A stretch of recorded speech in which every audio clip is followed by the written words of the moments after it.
To tell the story, it takes like 3 days to tell the story, but yeah, it was so much shit. So this nigga get velvet joint. He go me, he sent me to the store, go get some more tequila. We go to the store. I'm on the go out team, so I'm on the finance team. I know all the business, all of them, because I brought a lot of money to the table. We go, we get the tequila, we come back, velvet lit, passed out. Was on the rampage. He got 3 of them up there, necking him. He's going through the whole house. Next, send them up. Send them up. Then they got a sex. Goes ham. He goes ham. When that get lit, he done. You can't stop him, man. I'm like, I knew, not him. It wasn't just that, but that was another red flag. Have no self-control when you get lit.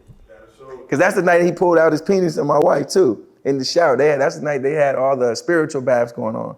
Because I was telling you about the women had the smells in the house, and we was going in and I'm like, bro, we gotta do something. Like, you gotta go. We can't be in here with all these smells. We got kids here. Anybody come here, nigga, just the smell alone, nigga. So that's when he came up with this idea, well, we gonna give all the women spiritual baths, and we gonna let them bathe each other, and all the men gonna be downstairs. So we was all downstairs. They're running amok, going ham. And the only reason I knew, because I was on the go-out team, so I got to report to him every time, and then I got to wait for him to let me go. Get caught up in what he's doing, and I got to stand there like, just watch. You never make that. So I pretty much fell out when I heard Shaka bringing up this basically Natureboy and AKA Carbonation Gone Wild, STDs and Smelly Yonis. And I hope you guys heard it.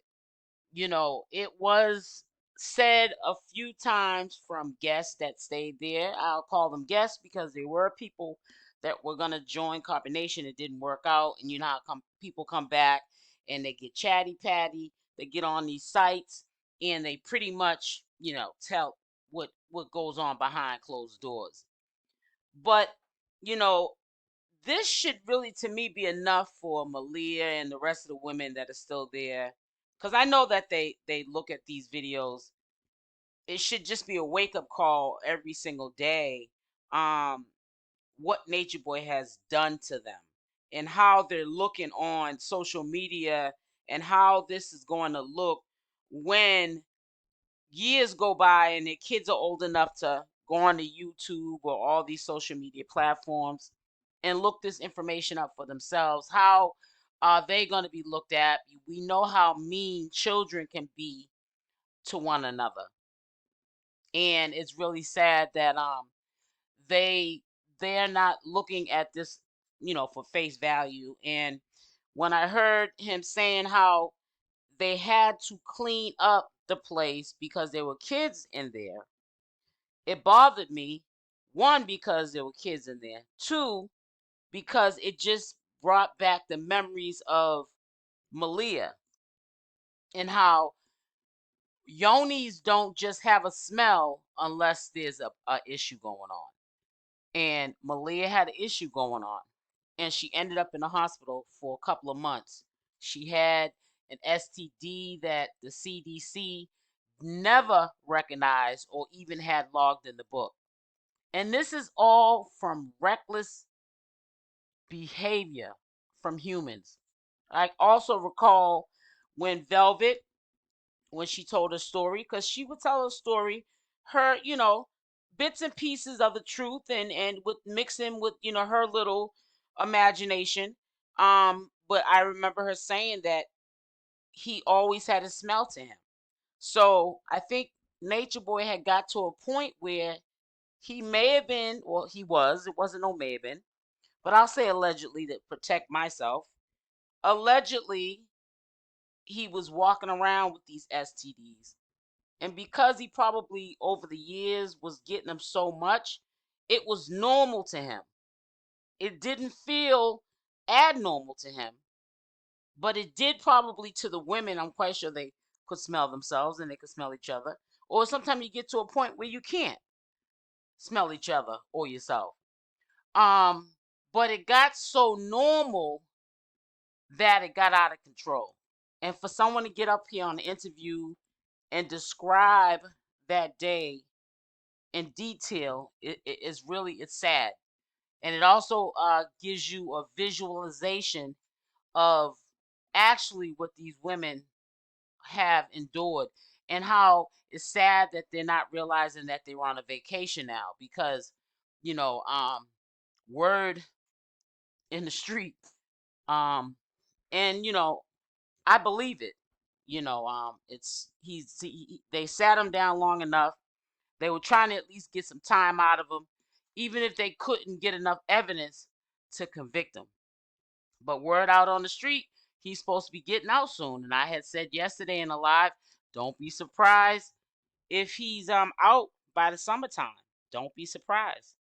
And yeah, maybe he won't record this behind closed doors actions that he was showing us publicly on social media. Maybe he might not record it, but birds of a feather flock together, and people don't change who they are.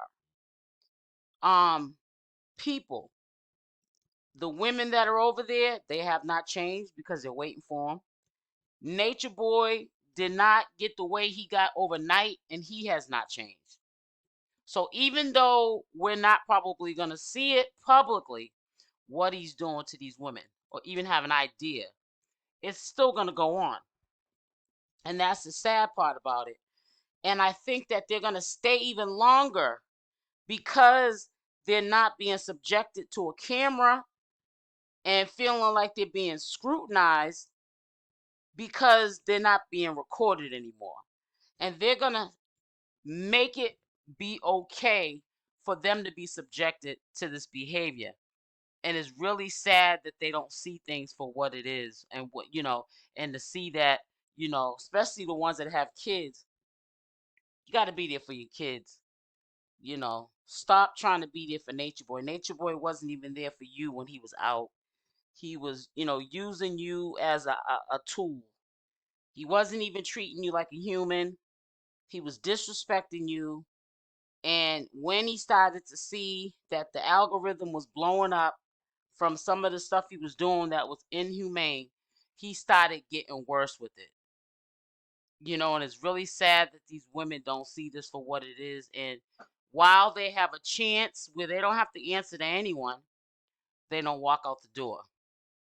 I don't know why they feel like they have to have loyalty and allegiance to Nature Boy, because Nature Boy never had that to them.